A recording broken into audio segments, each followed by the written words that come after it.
Hey guys, it's J.Anthony here. Welcome back to my channel. We're going to do another one of my video blogs, or vlog I guess with a V, since it's a video log.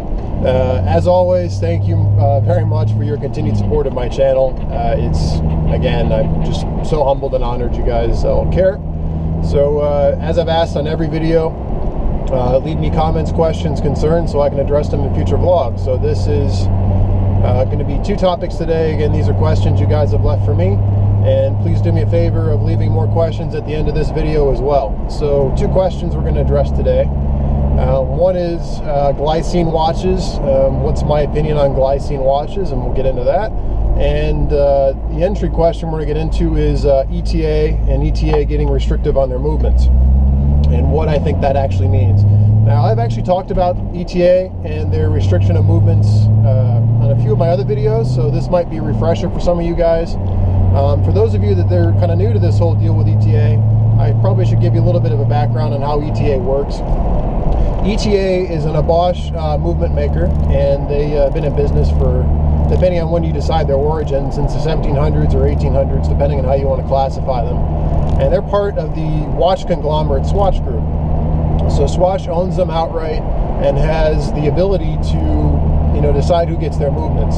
Now, if you're not familiar, one of the dirty secrets of the Swiss watch world, or I'd say a surprise to most people anyway, is that a lot of Swiss watches up until the very recent past, and actually still quite prevalent, they don't do in-house movements anymore. To save money, they basically get blanks or Bosch movements from this company called ETA, which is part of Swatch, and they'll take these movement architectures and then they'll modify them to fit their watches.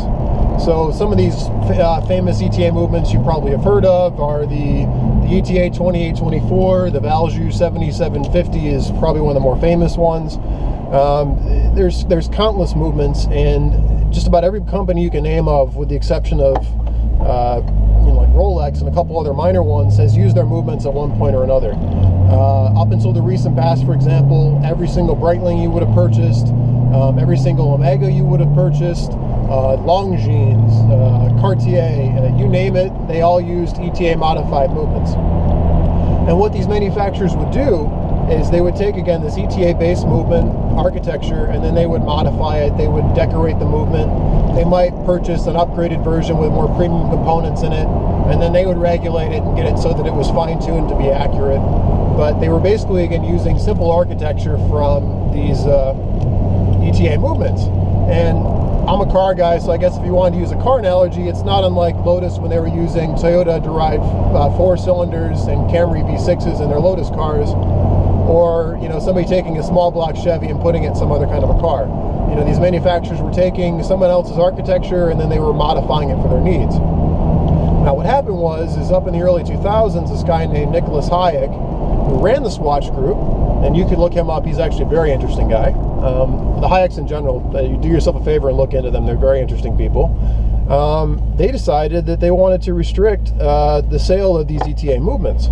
And, basically, long story short, they wanted to cut off supply of these ETA movements outside of their company, and they wanted to be in the power to dictate who could buy movements from them. It sounds pretty simple, especially to those of us living in the US, where it's like, well, it's your company, why can't you decide where those movements go?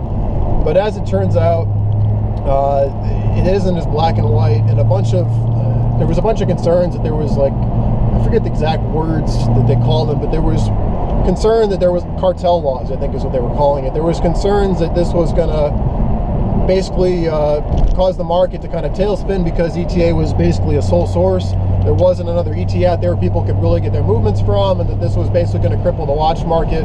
And if the government allowed ETA to do this with their movements, they basically would lose half of their Swiss watchmaking industry, so they wouldn't let them do it.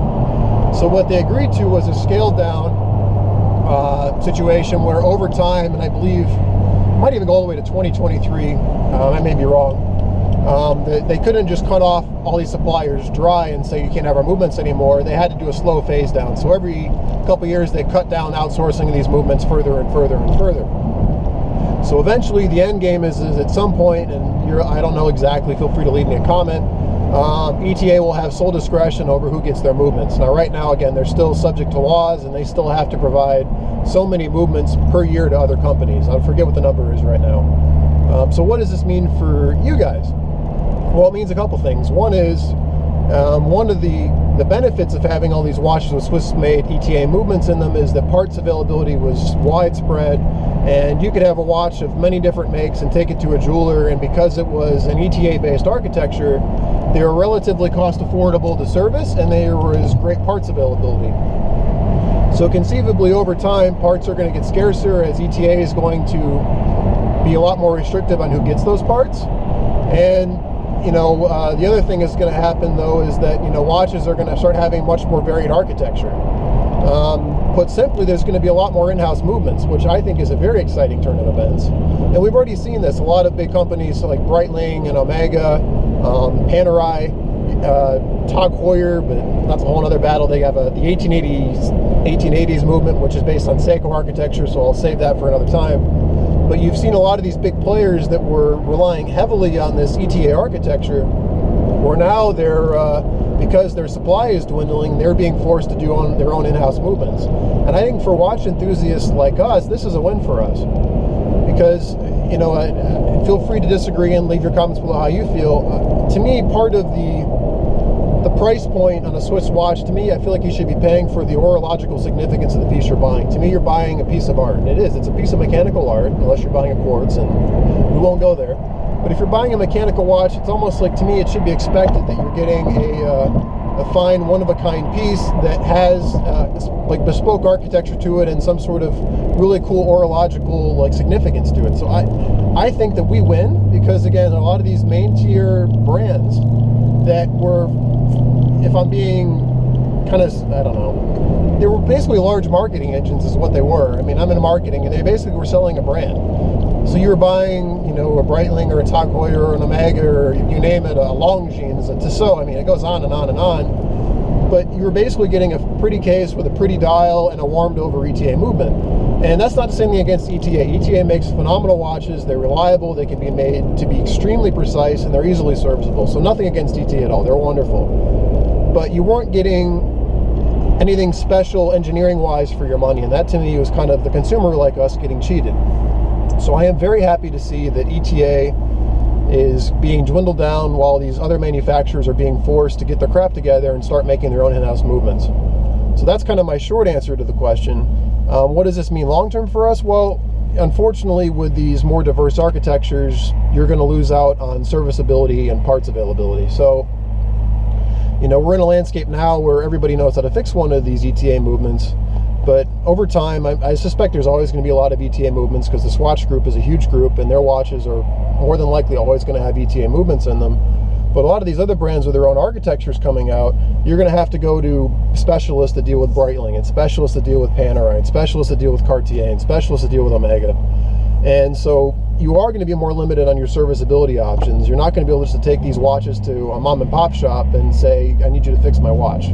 They're going to have to be someone that's been trained in that movement architecture, and they're going to have access to parts. And I mean, we've seen this even happen with Rolex. Rolex has gotten really goofy about who they'll let have parts for their watches anymore either. So, one of the negative things about this, and truth be told, another one of the reasons I divested of a lot of my Swiss watches, is serviceability is becoming kind of a nightmare. Or it's very much becoming a monopoly where you have to go to the manufacturer 100% of the time to get your movements serviced and repaired.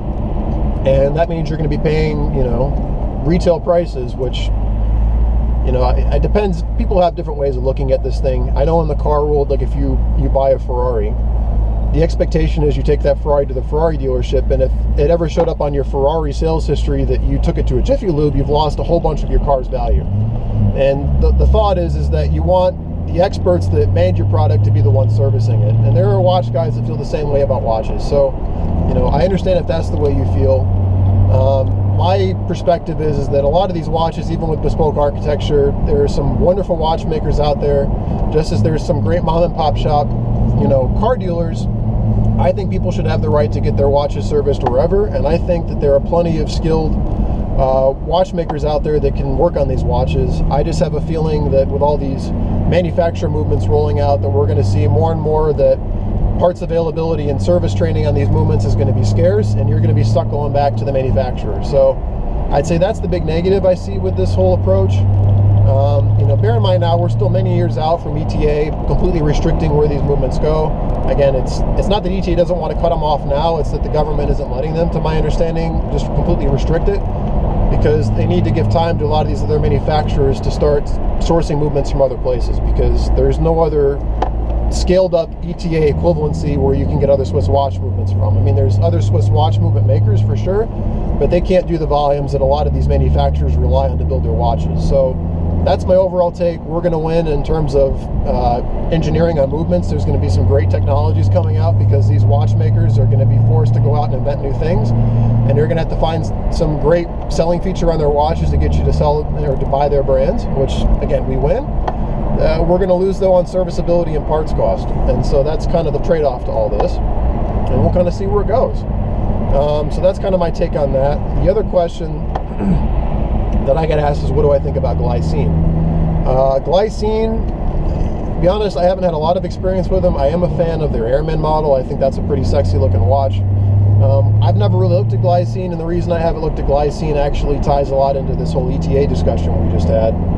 I've kind of put Glycine into the same bucket as I'd put Longines or Tissot or Mondaine or Movado or basically anyone, or I mean Fortis, Oris. There's a bunch of these Swiss brands that are, I'd say, low high-end watches or mid-tier, mid-high tier brands that are price points of, you know, on the used market and new market from $500 to a couple $1,000s.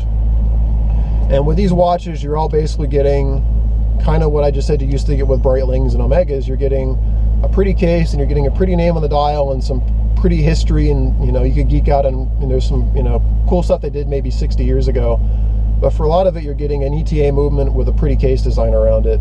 And to my understanding, Glycine at this point is still using solely ETA-based movements. And again, nothing against ETA, they make great movements, but the reason you'd buy a Glycine is because you like the way they look, and you're aware of the fact you're getting basic ETA architecture.